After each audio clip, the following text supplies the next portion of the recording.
and good morning everybody, and a very warm welcome to everyone present on call. Along with me I have Rishi, who is our CFO, Nilesh, our Company Secretary, and Jen, who works with me in my office. I hope you all had the time to go through the results and presentation which is posted to the stock exchange in the last week. And first, before I start, I hope and to pray that all of you and your near and dear ones are safe and healthy in this, the way to this unforeseen and unprecedented pandemic that we are all facing in the world today. Just to give a brief on the industry, it has definitely go the brunt for the months of April and May when there was a complete lockdown. We all know that. But the good part is, it's showing good traction with, most of the OEMs. I would say all OEMs except the commercial vehicle industry, showing a good recovery in the month of July, and it's going on in the month of August as well. As you all know, the operation started somewhere in the second week of May, partially when the lockdowns were open and industries were clear as to they can operate with limited number of people.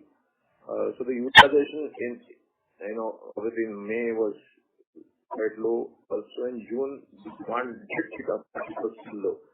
So broadly at the outset, the first quarter is been like not only for Gabriel or not only for auto industry, but in general for all industries, it's been quite a washout.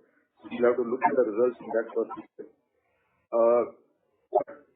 As I said, in the month of July, we are already seeing very strong order book, and we are, generally, I would say, not only for Gabriel, if I talk about overall, ungrouped companies within our group fold, we are seeing anywhere from 70% to 80-85% demand coming back. That's a very healthy sign. The inventory levels also at the dealers, are healthy. They are not bloated, so it also augurs well for a good future demand as well. Coming to two-wheelers, that has shown the strongest recovery, as was expected. With this COVID pandemic, people definitely would want to move to personal mobility and their own transport and not use public transport. In addition to that, the monsoon has been good, the crop has been good. So, and also, we have seen in the budget as well, a lot of focus on the rural economy. All this put together has definitely, ensured that the two-wheeler is most among the lot and among all the three segments. In fact, as you know, Hero is really doing well. Their July sale was only about 4 to 5% lesser than what was the July sale in 2019. Which is really good. Even if you see TVS, it was about 10% lesser. The others are about in the range of 20-25% lesser than what they were in July last year. Strong recovery, and I can see that, because demand is actually coming back to a reasonably healthy level. All will be in the range of, in my view, 10 to 15% in the month of August. Passenger vehicles, again, another, kind of a benefactor in terms of, personal mobility. This is the segment cars where Gabriel does play a lot. And, our main customer, Maruti, also has a lot of models to offer in the KMT cars. That has also been good. The recovery of that segment also has been good. In fact, Maruti and Hyundai, the month of July, were almost the same. In fact, just about 2% down compared to last July. So which is really good sign.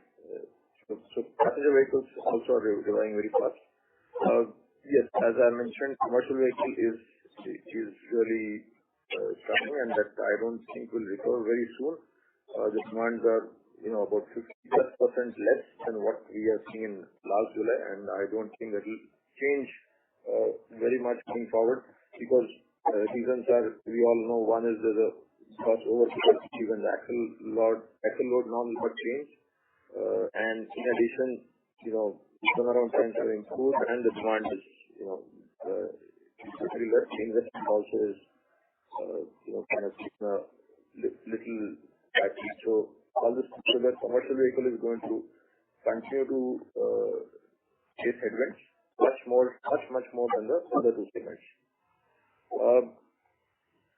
Tractors, of course, we do not stay in that segment because tractors do not have shorter levels, but since from the industry, tractors again have shown a very, very robust increase in their demand has actually gone up compared to the last year.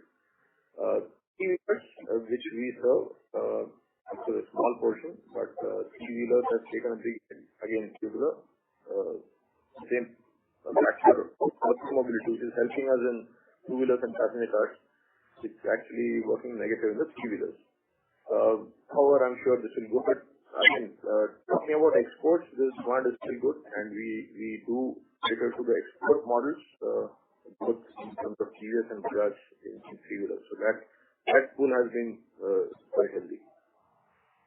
Now, with this brief introduction, I'll move to the presentation. So I'll request you to look at the slide 3, which is COVID-19 and update. What are the actions that the company has been taking? So this is very, very important.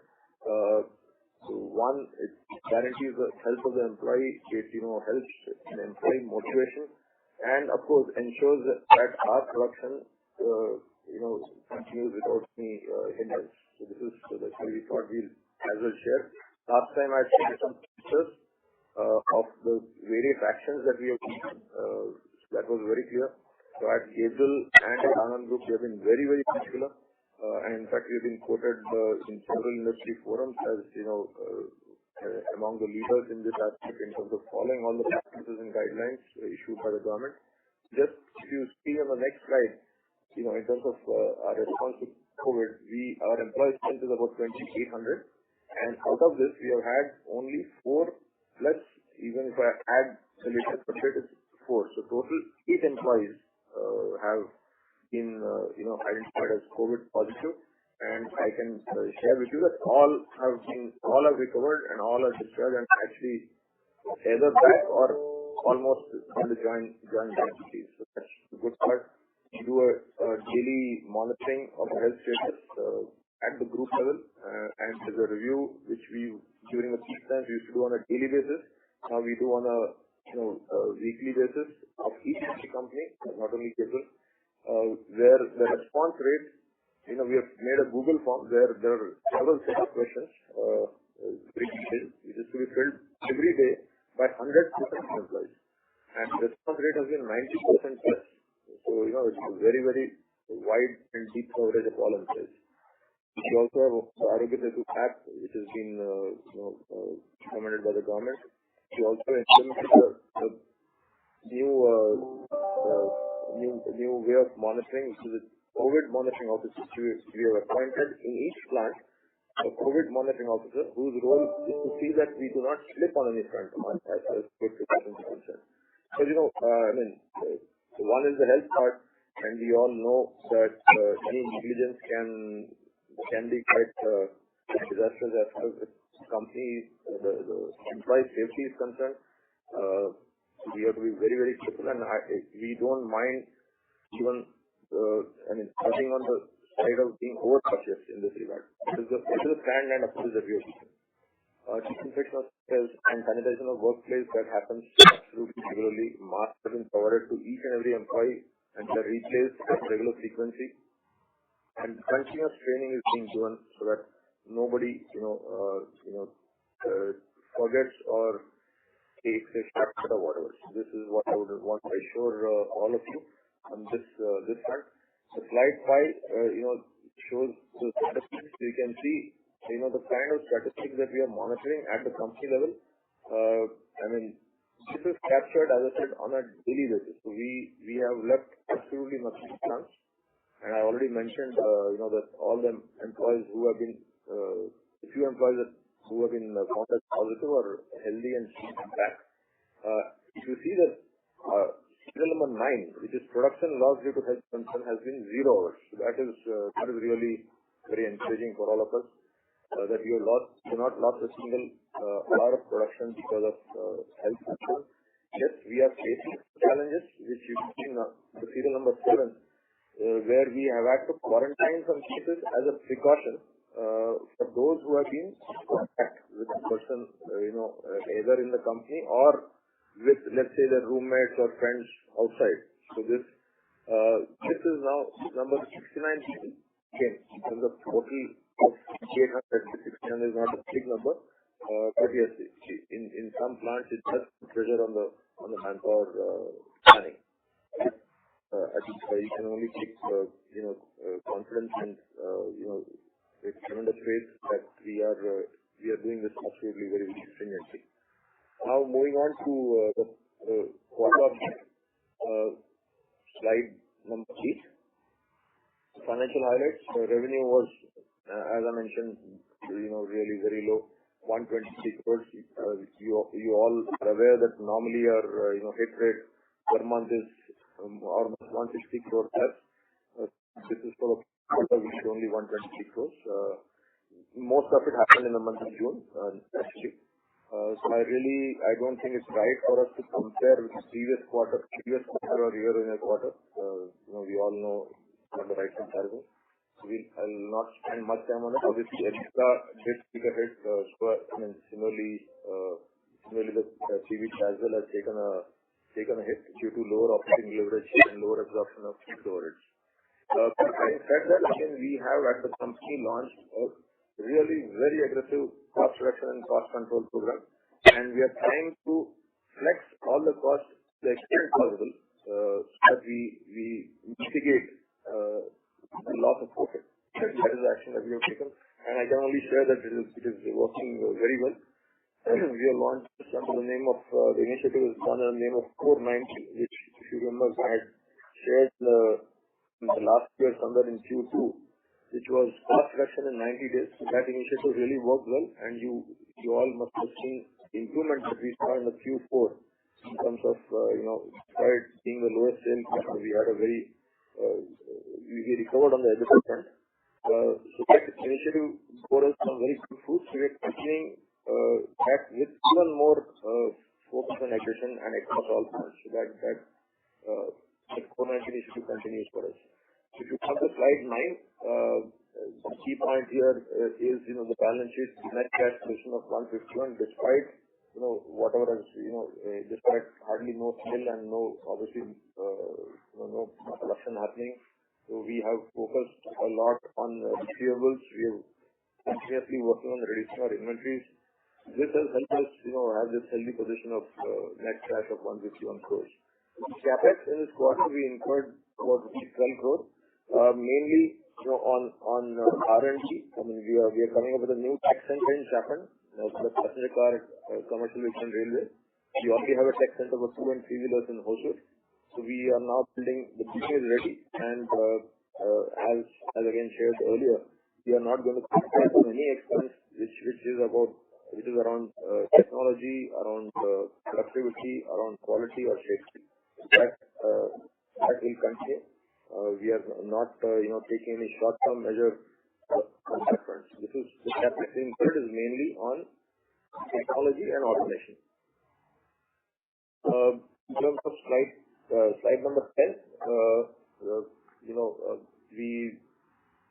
I would rather draw your attention to the QOQ, which is comparison to the last quarter, that is Q4 FY20. There we improved gross margin by 1.2%. This is mainly on account of of course input efforts on raw material, plus also a little change in the mix of products that we sell.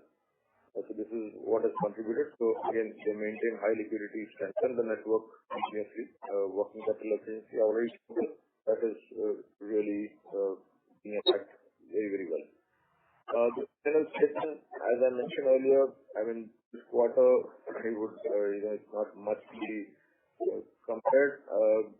All I can say is these numbers have been the numbers and profitability numbers have been worse. Thanks to the efforts of the team, we have really attacked each and every item of cost, even in the smallest denomination, to ensure that we contain and mitigate the loss of profit. That is what we have done, and which you can partly make out based on the performance, based on the significant 76% drop in revenue. Slide number 12 is on cash flows from operations. Again, healthy cash flows. I already mentioned we are able to generate cash due to our efforts on working capital. Slide number 13 is the revenue mix. Here, segment mix is more or less unchanged. Commercial vehicle obviously is lesser. If you look at channel mix, you'll obviously see that the replacement is higher. Because in these times, this is where our playing in aftermarket help. We did 25% aftermarket segment, and that segment we were able to not only sell but also do a good amount of collection. So we did not, we also did not have any issues on the cash front in this segment as well. So the recoveries were also very healthy and robust. So this is what helped us in this quarter. Coming to slide 14, which is, from here on it is segment-wise. Again, not much to be shared in terms of, the market share continues to be 25%. But I'll only share the new program. We continue winning new programs. TVS, some key new programs we have won. 3 are listed here. Bajaj, new 3-wheeler, which is actually a refresh and replacement that we have actually worked on the implementation now. In terms of electric vehicles, our engagement remains strong, and we are a supplier to Ather, and as you all know, now Hero has acquired almost 34% stake in Ather. So we are almost a single source to Ather. Moving on to passenger car, again, new program which is already launched last year. That is doing well, and as mentioned, the passenger car entry-level segment is showing good recovery. So that is good. And we are working on new programs of Mahindra, 2 new programs, the car refresh and the Zalo refresh. Both, not Zalo, the XUV500 refresh. Both are with us, and we are working on, they are in various stages of development or even close to start of production. As you know, Thar is going to be launched shortly. Volkswagen also, the new program is being worked upon. PSA is being worked on, and Tata Motors, we also won a small business in terms of re-entry in the passenger segment. So we are working on the Tata Motors Tigor new business start of production as well. Here I would like to share some good news. We have also won a new platform of Maruti, which is basically going to be a replacement of Alto going forward. We will be in the next financial year, not in this year, but it is a big program, and also strengthens our relationship with Maruti. Moving on, commercial vehicles. Not much to say here. We'll have to wait for the industry unless there is scrappage policy, which we have been discussing, we've been hearing, we've been reading for quite a few days. It's yet to get announced by the government. I really don't know when is the date. Unless that happens, I don't see, fortunately, I don't see great recovery happening in commercial vehicles for year 2021. Aftermarket, a good story, which is, as I mentioned already, we have been able to sell well. I think the movement has been well. Obviously, people are looking at possibly more of used cars, and that is to some extent helping. And collection also has been very strong. Here I want to share a good development, which is that we have launched brake pads. We launched brake pads for all vehicle ranges in India. So this is a very, very fast-moving commodity, and this gives a lot of our dealers have been particularly happy with this, because this gives an entire range with them, and now Gabriel is able to offer the entire, as you call it, around the wheel or the corner module. We are able to offer all the products in that key module of car. This gives a lot of traction for them, and in their words, we say that Gabriel, has become almost a one-stop shop. So this was one of the products that we have been working on for some time, but we were to identify a good source, and we have found an excellent source absolutely top quality with very good development capabilities, and it's a majority export supplier. They have the entire range with us, and supplying the best labels in the world. So this is what we have now launched, and I'm pretty hopeful this should help in improving aftermarket sales going forward. And on the exports, which is on slide 18, which is a question from all of you. Yes, our exports have been low, but yes, what we've been waiting for in terms of the order we have, Netherlands, the start of production or the start of supplies will happen in Q2, which is in this quarter. And the other order of Volkswagen Russia, the passenger car, we have got the order for the rear suspension. So that will happen in Q3. So both these are now going to start, and we are ensuring that we'll have a flawless and smooth launch of both these products, so that this will help us build our export story going forward. I think this is what I had to share after the presentation. Slides ahead of the regular slides of corporate overview. Just to conclude, challenging times, yes, but the positives that I draw is we all have become very, very focused on cost, and we have really become lean and agile as a company. And the other good aspect is we have followed all the safety norms, and we have been able to not only be a great place to work, which Gabriel is for so many years now, we are also trying to be the safest place to work. And that has done very well with all our employees and their families, and we will continue our efforts in this aspect. So thanks once again for patiently listening to my address. I would now hand it over back to the moderator, and of course media with the questions and queries that you will have. Thank you. Thank you very much. We will now begin the question and answer session. Anyone who wishes to ask a question may press star and 1 on the touchtone telephone. If you wish to remove yourself from the question queue, you may press star and 2. Participants are requested to use handsets while asking a question. Ladies and gentlemen, we will wait for a moment for the questions to be handled.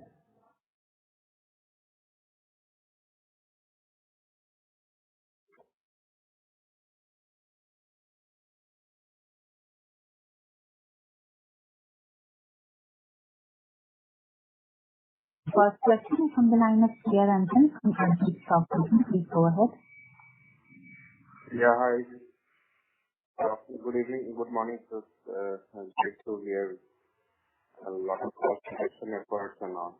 But can you just throw some light on, where we are seeing in terms of two-wheeler market share going forward with the new programs, etc., and any thoughts on the front of share in the business going forward? Yeah, thanks, Gabriel. Nice to hear from you. So just to share that our two-wheeler volumes, as I said, the story has been the past 6 months, in fact in the month of August, and now onwards, as you know, the season starts. July actually is a little lean month normally, June and July, and then from here on, August, September, October are always the best months. Diwali this time is in November. So we'll see really strong growth, and if I look at all the factors, I don't see why it should not hit even same levels as last year as far as two-wheelers concerned. Our order book for August, as I mentioned, is really strong in terms of two-wheelers, and two-wheelers is close to 80% plus frequency, even higher. That is on the part of two-wheelers. Second, so market share, it continues to be the same. These new products will, of course, not get launched immediately. They will get launched over the year.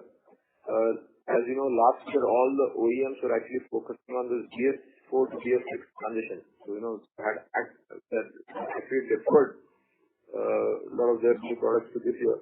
So this will be seeing a huge influx of new product development in two-wheelers, even in three-wheelers for that matter. what we see is our market share going forward. Obviously, whatever we do, we are looking at improving our market share.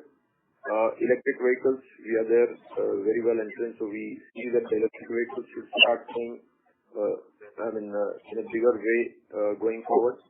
Let's say from next year onwards, so that should help in addition to what we are doing on existing products as well.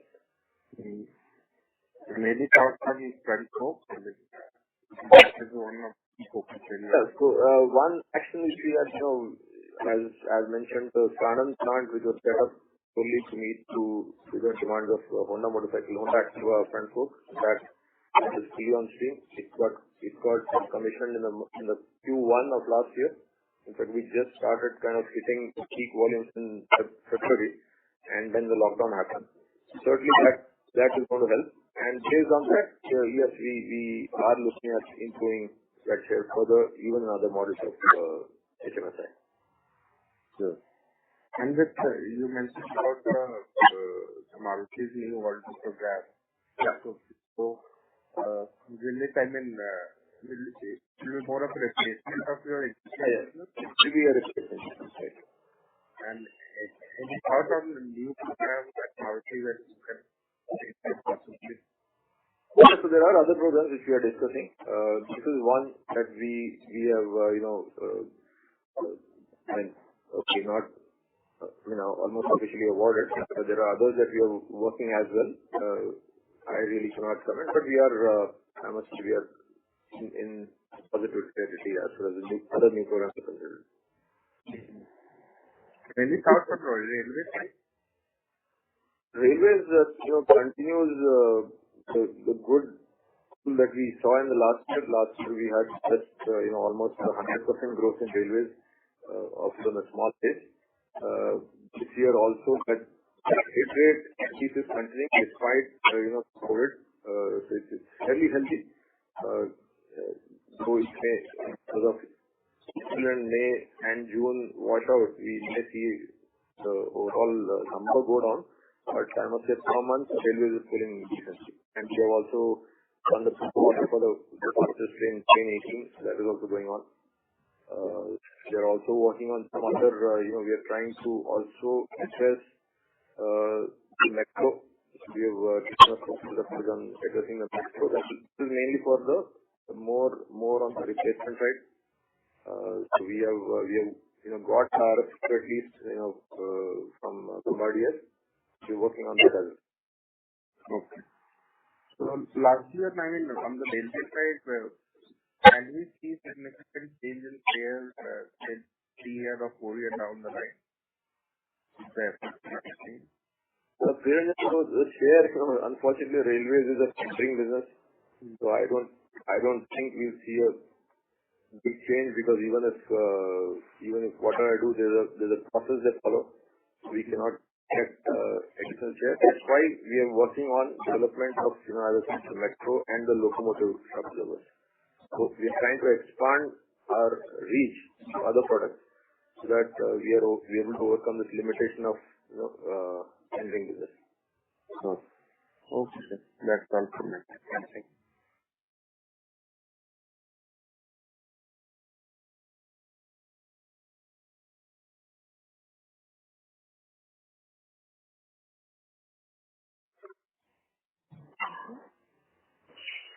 The next question is from the line of Raj Kapadia from Securities Investment Managers. Please go ahead.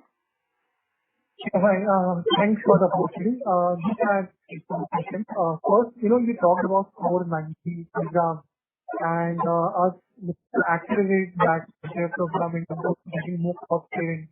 So can you, help us understand the benefits we are able to attain from these initiatives so far, and as we move towards normalization, how much of this will be sustainable? Yeah, Virat. So the 490, is,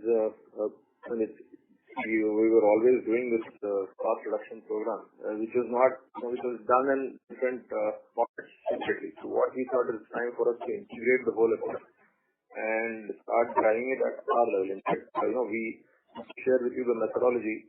every Tuesday religiously for the past year. Now it's almost 1 year. July 15th last year we launched. For the past 1 year, every Tuesday, all of us, including me, Rishi, my CFO, my CXOs, all are on a call where we review the progress of this program. That clearly, like I mentioned, in Q4 you were able to see the results of that. I cannot share the results specifically for during the year. I can say that we are trying to address let's say electricity, freight, fees, consumables, direct headcount, travel costs, the repair maintenance costs, of course, and the big items like the raw material costs, the fixed overheads, variable overheads, each and everything, including of course even looking at can we look at footprint rationalization. We had an office in China, which fortunately we shut it down in the month of December. 31st December, all our employees were back in India. We shut down our office in China. We are also looking at any other opportunity in terms of can we look at rationalization of footprint, the smaller warehouses that we have. So we are not basically leaving anything. Each and every cost is being addressed, and I can only share that even during the quarter and during the month of this year, we are looking at a good production. We have a project number of 1,623 projects. This is 1,623 projects which are being handled by each and every team across plants which we review. That is the amount of detailing that has gone into this. So that's all that I can share on Core 90 with you at this moment. If one wants to just understand in a different way, compared to the past, what is given at a certain point, how have that moved after this programs are kind of completed? The break-even has reduced for sure. Is all I can say. I can't share the number, but you can actually do the math and find it out for the first quarter. But yeah, it will be a bit more better, I'm sure. But yeah, it has reduced. It has definitely reduced.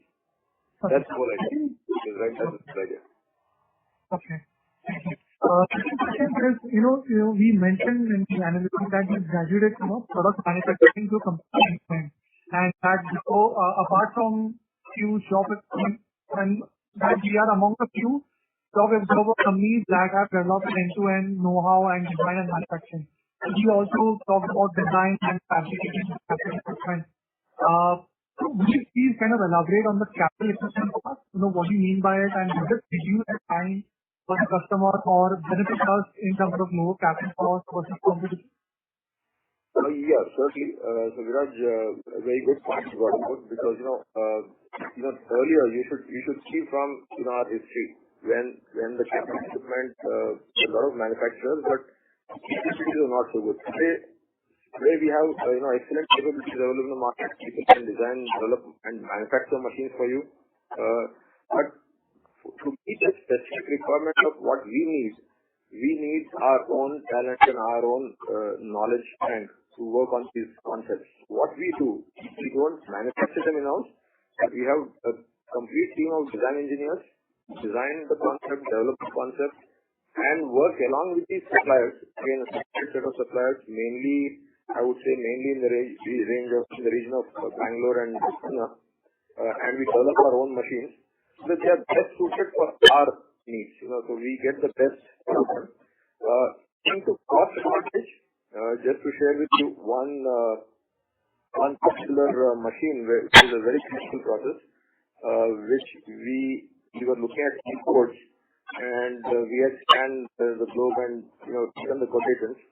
We were able to develop the same machine in our, as we call our Gabriel technology park, which is in Hosur. We were able to develop the same machine at 30% of the cost what we were getting from overseas. 30% of the cost. And certainly, based on our competence and our know-how and the products that we were able to demonstrate, years before last, we were able to sell one machine to Gabriel South Africa at a decent margin, as obviously, but we were able to sell our products to one of our partners in South Africa. These are the advantages that we get. We get them, what do you call, made to suit our needs. So, it's the best advantage that we can get into the capacity. And last question was on the aftermarket part of the business. We've been focusing on launching more products other than shock absorber.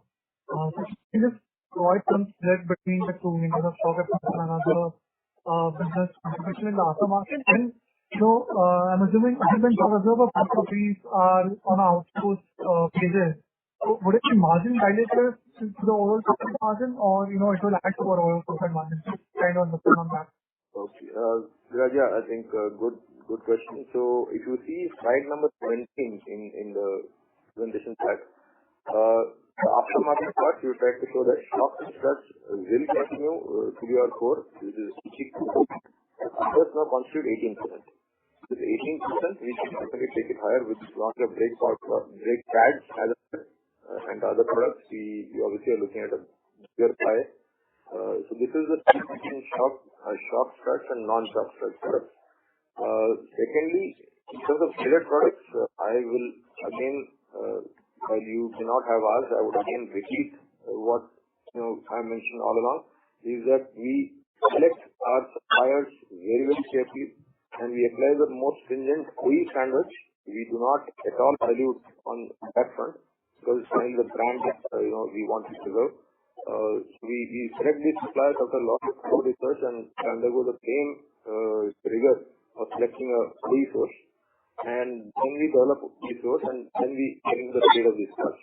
And traded parts margins, naturally, traded part margin might be a little lesser than the shocks and struts. If you see the return on capital, and there's no investment. Let's we balance it out. But having said that, they are not at a low margin either. The focus is that if we can at least come close to what we do otherwise, that is the plan that we have. And lastly, we also select products carefully as to which ones to enter. We don't want to just that's very clear. Are there more avenues in terms of more product coverage, or you kind of hit? There are avenues that we are looking at, yes. Okay, fine. Thank you. I'll come back again. Thank you. Thank you. Next question is from the line of Rajat. Please go ahead. Hi, thanks. Am I audible? Yes. You go ahead, Rajat. Thanks. So on Maruti side, is it the old model that we were checking, and now we have got the order for the new platform? Yes, that's right. But in the old model, Alto, one of the models of Alto, we did not have the rear shock absorber, which is the entire Alto is with us. That is a development. And when does this price begin? I'll start in the later part of next financial year. If I remember rightly, almost like January 22. Okay. And with this, what is the market share that you think we will achieve after the launch of this model? Certainly with this, for the current Espresso and the add-on, this current market share, which is 15%, we definitely would want to take it to 20% range with other products as well. Like I mentioned, Mahindra new launches, 7 new launch, GSA, all this put together, and kind of re-entry into Tata Motors passenger car. With this, we definitely would want to go back to 20% range. And with Maruti, what kind of market share with this Maruti? Pardon? With Maruti's requirement, market share of Maruti's requirement. Sorry, I meant our contribution, our supplies to Maruti's requirement. I think it used to be 30-45% some years back. Right. What should it be?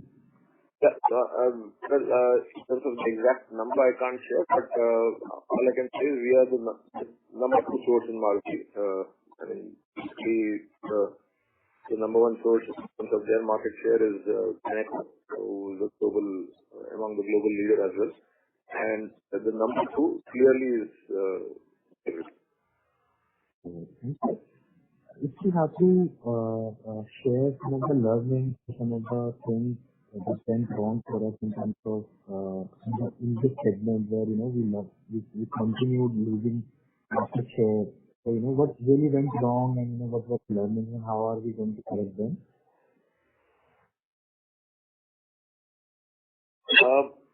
Yeah. So one thing is with more and more global companies, we have to look at it from a global level. So we obviously have to strengthen relationship with our partner, which is KYB. That is what we have worked upon over the last couple of years, and we will continue strengthening our relation with them so that we tend to get more business by teaching it well along with them. That's the change that we have to do. Whereas, let's say for Indian OEMs, we are able to address their needs reasonably well. So this is how we'll have to work upon. And as I said, one important factor was improving our technological capability. So one, we have really done very well in terms of our ride tuning capabilities, which is now appreciated. In fact, they are now okay with ride tuning being done by Gabriel independently. They don't want any expertise now. That is already done. The second part is the tech center, which I mentioned. The tech center is coming up it should be ready in Q3 by December of this year. December 20. The tech center will be ready and operational. That should improve our positioning with respect to passengers mostly. Like we lost WagonR platform sometime back. So is this has something happened before also that we lost a platform to a company? Right, that keeps happening. Again, these are global decisions. WagonR is not decided in India, right? So they get decided for a global launch for, let's say, for WagonR to be launched in India, Indonesia, Vietnam together. So there we have to rely on the partner. So there obviously our partner also lost the business. So naturally we also had to forego that business. So it happens. We do lose some business at global level, but we also keep gaining a few. And so moving on to the 2 and 3-wheeler segment, we make gas as well as hydraulic shock absorbers. What could be the revenue mix between the two parts? Sorry, Rajat, can you repeat it clearly? We make for 2-wheeler and 3-wheeler, we make gas as well as hydraulic shock absorbers. So what could be the business mix between the two? In 2-wheelers, it's mainly, hydraulic, of course, all shock absorbers are hydraulic only. Gas is added for comfort. Right. It's only, it's in the rear shock absorber, in the canister type there where we add gas. So I don't have the split, but yes, the canister does offer comfort. It looks, it also improves the aesthetics. To that extent, people are moving, but yeah, it also costs higher. I don't have the mix between the two. Maybe we can revert back to it. Sure, no problem. And in terms of a new product that we have launched in the aftermarket segment over the last few years, anything that you can share, the contribution from those new products would be, the kind of contribution those new products would be making? No, Rajat, sorry, I really cannot share that. Because we have, as you know, we have been launching very good products being received very well our customers in market, improving our traction with them, improving the brand image of Gabriel in the market. And the result of that you saw in this tough quarter. Aftermarket was able to help us, to some extent. That is how it helps. It's difficult to say, how much of value comes out of that we don't share. Not only that, in fact, some of our export customers who are, traditionally buying shocks from us, they are also very open, and in fact, they have received orders on these products as well, to increase their market. So it surely helps. Sure. Yeah. And from the export side, But would you share what the reasons that we could not grow despite having a good focus there from last many years? And how are we changing things now? We've been focusing like I have mentioned this on export. It was also a critical hard realization that we had that the lead time to get an order is really, really long. The export OEMs are very, very finicky about suspension as a product category. They're very, very particular. And switching over suspension is a huge amount of cost and testing and validation from their side. So that's what we won. At least the confidence is there. We had won an order in Volkswagen Russia last year, 2 years back, small order. Based on that, now we got a bigger order. This is what we are looking at. Now we are looking at improving on this, building on this further. Commercial vehicles, we started our export journey with an order from Isuzu. Unfortunately, the Isuzu volumes are very low. But that helps us in at least showcasing our products to the globe. Now, DAF is interested. That would open the doors in Europe. And now, as we discuss with DAF, we are already getting a inquiry from other than DAF Netherlands. There are group companies which is Netherlands of UK, Concall of US. So that's how it will happen. So exports is a rather slow journey is what we have realized. So that's we'll have to wait and build on our success. The important thing is to deliver this flawlessly. Thank you. Let us see participants having the questions for any follow-up questions. There are several participants ready for the time. The next question is from the line of Shashank Kanodia from ICICI Securities. Please go ahead. Yes, good morning, sir, and thanks for the opportunity. So just wanted to check the brake pads. So what exactly is the opportunity size for us, and what kind of quantum of revenue are we sourcing in the next 2-3 years? And are we manufacturing themselves, or are we feeding into that? Thanks for the question. So we are not manufacturing, we are trading in this product. So that's and mention we are selected to source thorough screening and testing validation. It's a very, very good source supplying to the entire globe to the best of cables. And we are, I'm glad to share that we are actually going to even cater to the premium luxury models through this product. So they have that and they are even doing it in global markets. This is on the part of whether it's traded and how do we manage this traded commodity. And in terms of market size, this is a reasonably fast moving item where average life of a brake pad is 50,000, 40,000 and as you go higher in terms of engine capacity and power and torque, this is even more quickly. We are right now in terms of the size, I would say I can't share the figure, but definitely develop a double-digit growth. I mean, as a 10% in 3 years' time. I had double-digit growth. Right. Okay, and so the margin profile is similar to our businesses, or how is it? It's fairly little less. Yeah. Okay. Because secondly, in the last phone call, you were of the view that the domestic food industry might decline 50% plus this year. So any refresh whether on the view, sir? Yeah, I mean, 30%, yeah. I mean, what I said is for the full year.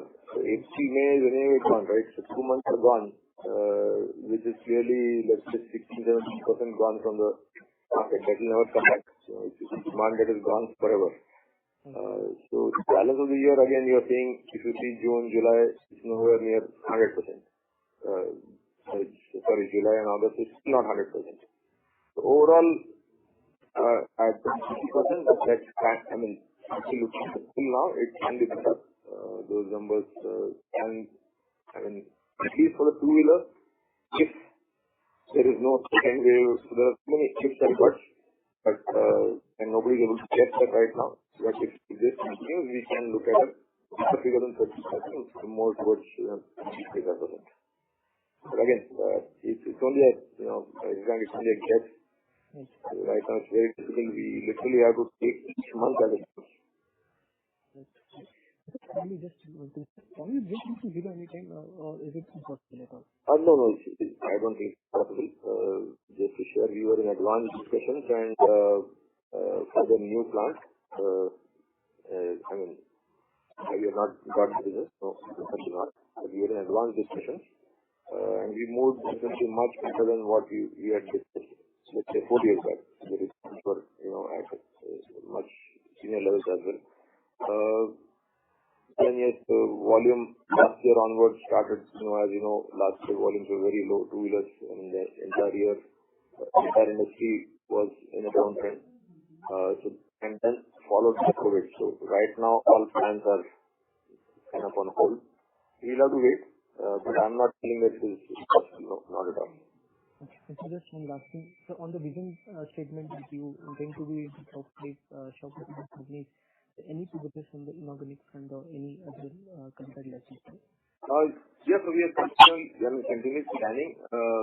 In fact, there were some opportunities which we even have some discussions as well, but it is, again, not to sound that we are giving a reason, but COVID has made everything really difficult in terms of engaging with people, and obviously they are not able to give their own estimates for the balance year. So we will be taking a little bit of I must say, a pause. Our scanning continues. So we have definitely quite a few opportunities. We'll have to wait for the right one. Thank you. Back to the question for any follow-up questions. Also, we have the participants. Please limit the questions to the participants.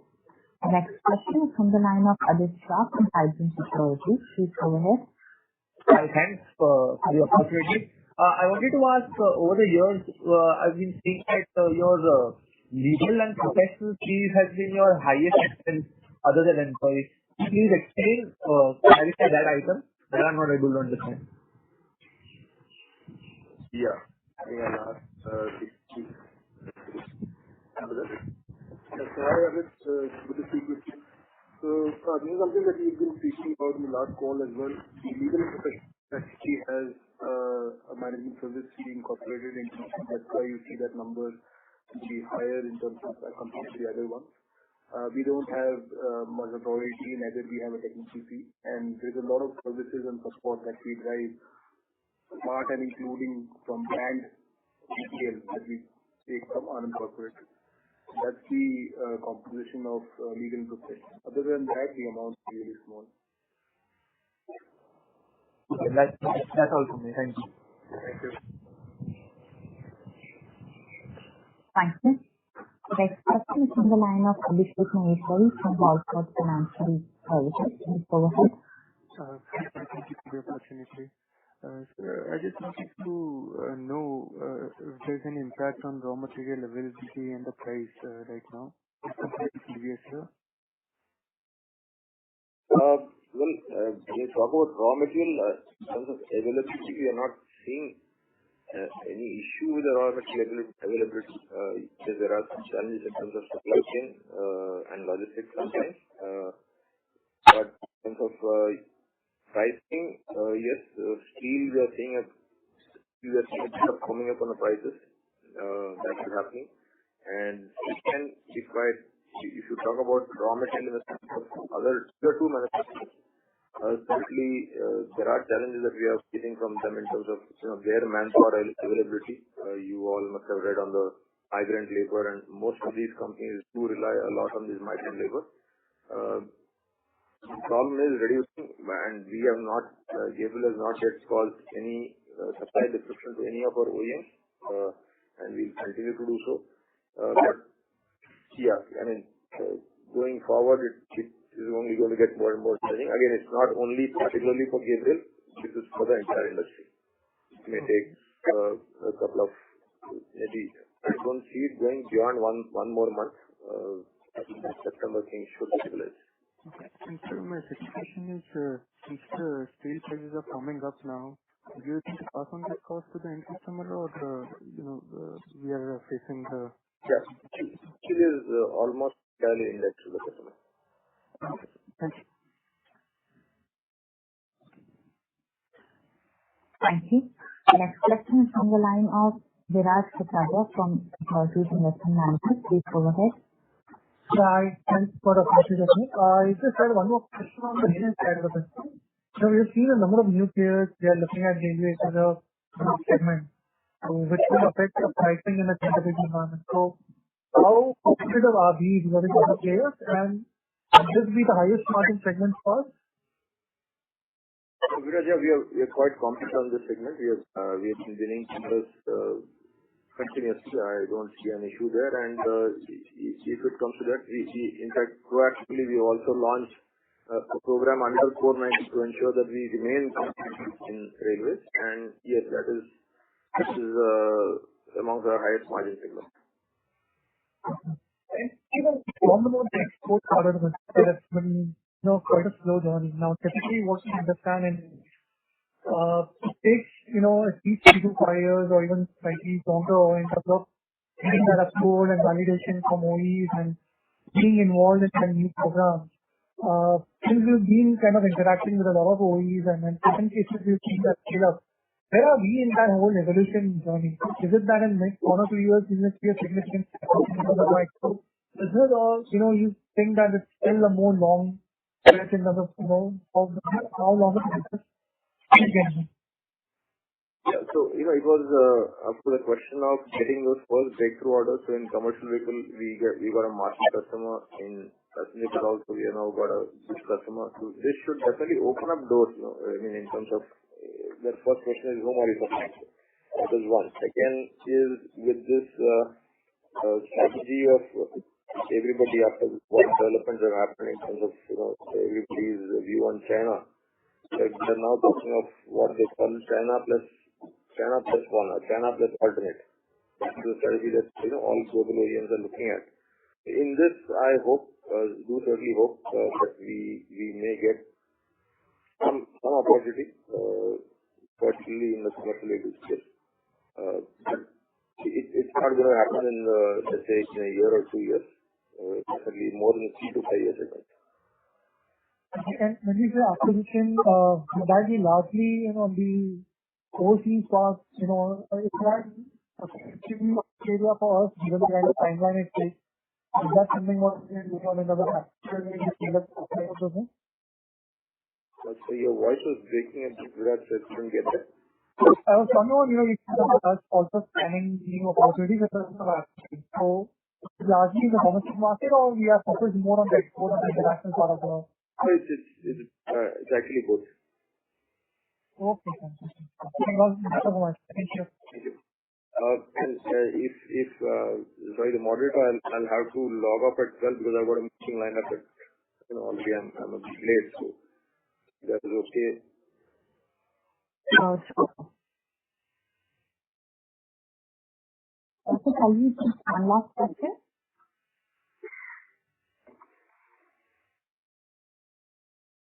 Sure, go ahead. The last question is from the line of Punjabi from EM Capital Advisors. Please go ahead. Hi, Manoj. I know you got to run. I'll just make a quick one. We're seeing this upsurge that you talked about right at the opening, and you're seeing also, I believe, the inventory in most systems is pretty low, which is what is driving demand at the wholesale level. The question is, where do you see the sustainability coming from? You're not seeing full pass-through sales. You're seeing pass-through sales slow down. So are you kind of banking on the Diwali season demand to take us through? What is your analytics for the next 6 to 12 months for market? Hi, Jitu. Nice to hear from you. So, as I said, currently all of us are really, at a loss to take a guess on what would happen, how would the market react. Because as I mentioned, we have to take each month as it comes. It's really difficult to even predict that kind of difficulty. We never thought it would bounce back so soon. Now we are seeing the pendulum swinging the other way completely. We actually, and it's not only me or Gabriel, if you talk to, you must have talked to other industry people also, the revival has been, upsurge has been really very good, much better than expectation. Now, some of it is pent-up demand, thirdly. At least on the two-wheeler front, I'm quite confident that this should sustain because, again, it's mainly a rural-driven segment. So that is doing well. That should sustain, and personal mobility should definitely sustain this demand. I don't see an issue with two-wheelers happening. Commercial vehicle, I already told, outlook is not rosy at all. Commercial vehicle will certainly settle for the full year, right up to March end is what my guess is, unless there is package policy announced, which we don't know. It's been coming every month for the past, 50 months. We don't know when it will finally come. Passenger car, again, entry level segments, I see a good demand going up to festive season, most certainly.